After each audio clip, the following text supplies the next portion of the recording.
everybody, it's Cindy Bright again.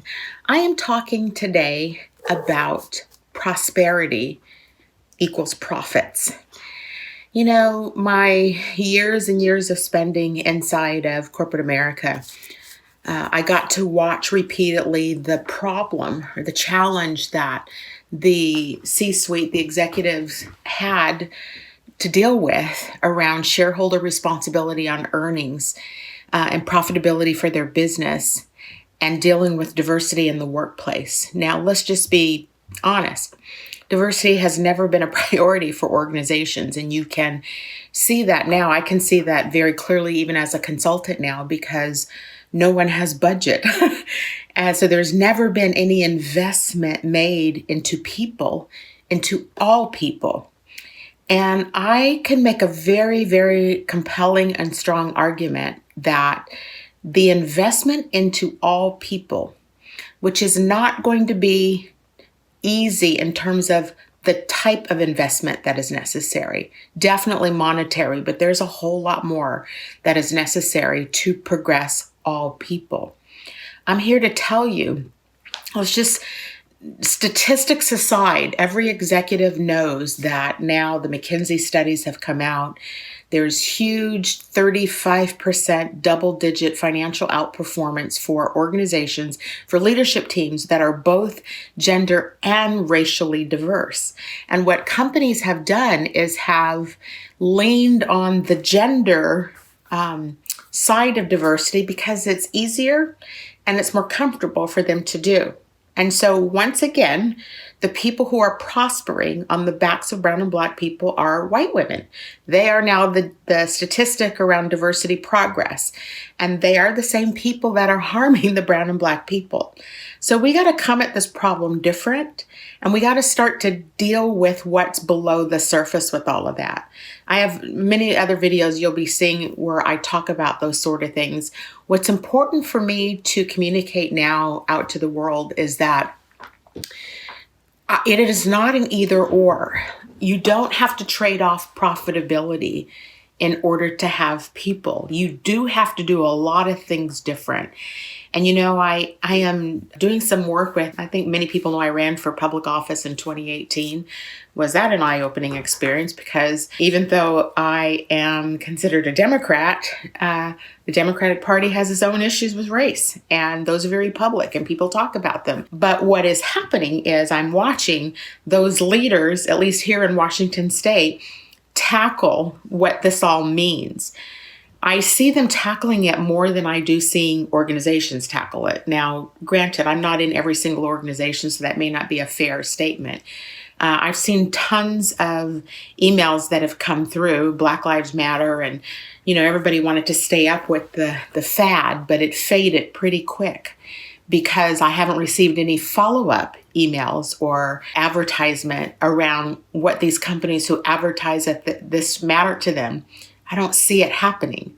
It doesn't mean it's not happening, but I don't see it's not visible to the eye. And there are some basic things that I look at to see, do they really get it? So for example, I look at advertisements. Now, I'm not trying to shame any company through my videos and talking about this, but I want to be clear about some things.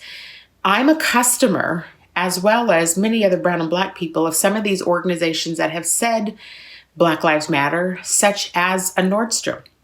But I haven't seen any ads. All of the ads that are coming into my, sponsored, all have the same look of the person that they're advertising. And so the message that they're conveying to the market is that my money doesn't matter.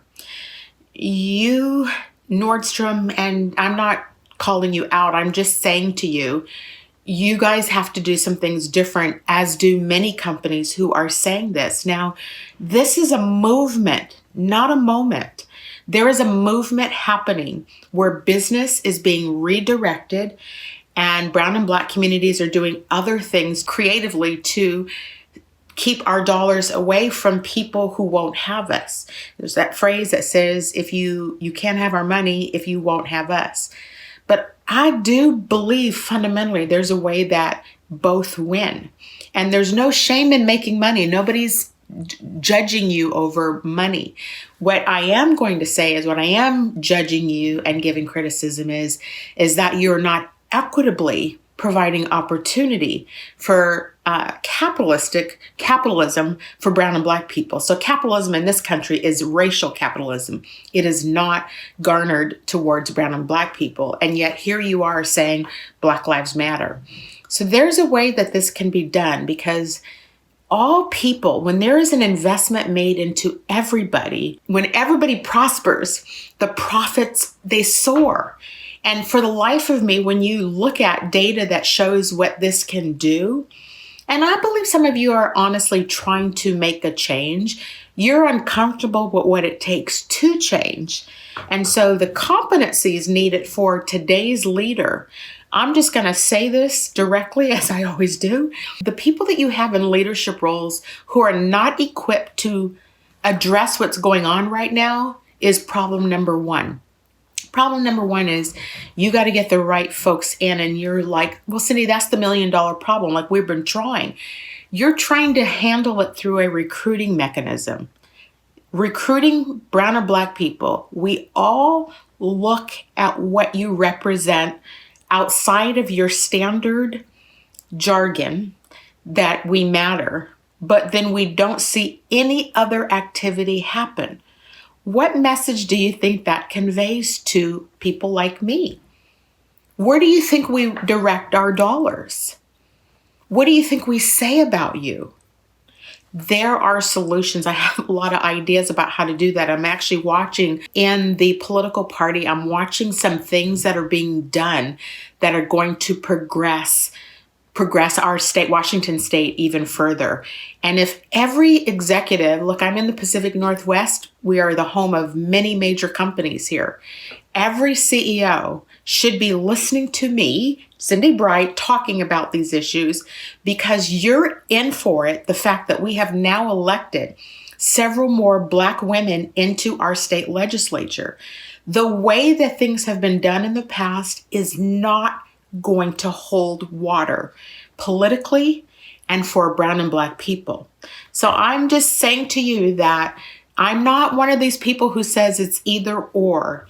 I do not believe that if you support people that it means that we don't support business. That is old mentality. I believe that there is a space for business to prosper when all people prosper. And that's the conversation we need to be having. For more about what I'm doing, you can check out my website. It's cindy@cindybright.com. I'm also excited because I'm getting very close to releasing my book, The Color of Courage, Crushing Racism in Corporate America. And so I'm here to help business move this needle forward. That's how you can get a hold of me. I look forward to hearing from you.